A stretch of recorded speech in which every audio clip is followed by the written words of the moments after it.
Heathens. I just wanted to share something else I found on page 321 of Atheism, the Case Against God.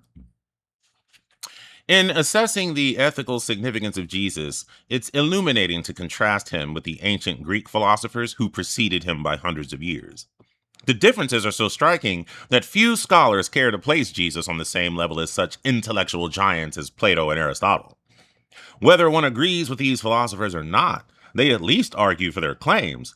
Jesus, on the other hand, issues proclamations backed by the threat of force. It is not my purpose here to refute the moral precepts of Jesus by demonstrating them to be ethically unsound. Since Jesus doesn't argue for his doctrines, they are, philosophically, nothing more than arbitrary assertions. And one cannot argue with an arbitrary proposition. One either accepts it on faith or ignores it. Christians prefer the former alternative, while I choose the latter. The precepts of Jesus simply do not merit a serious or comprehensive refutation. My sole purpose in this discussion is to examine the effects and wider implications of Jesus' major doctrines, not to lend them the undeserved respect of a counter-argument. As indicated previously, the major precept of the biblical Jesus is what contemporary theologians like to call total devotion or commitment to God.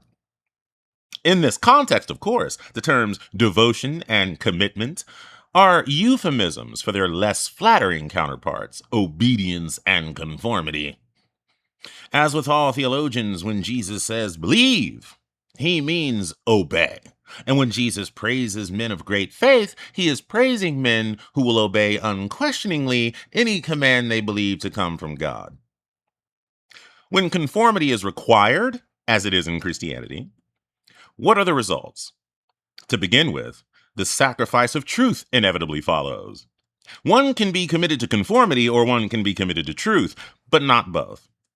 The pursuit of truth requires the unrestricted use of one's mind, the moral freedom to question, to examine evidence, to consider opposing viewpoints, to criticize, to accept as true only that which can be demonstrated regardless of whether one's conclusions conform to a particular creed or not.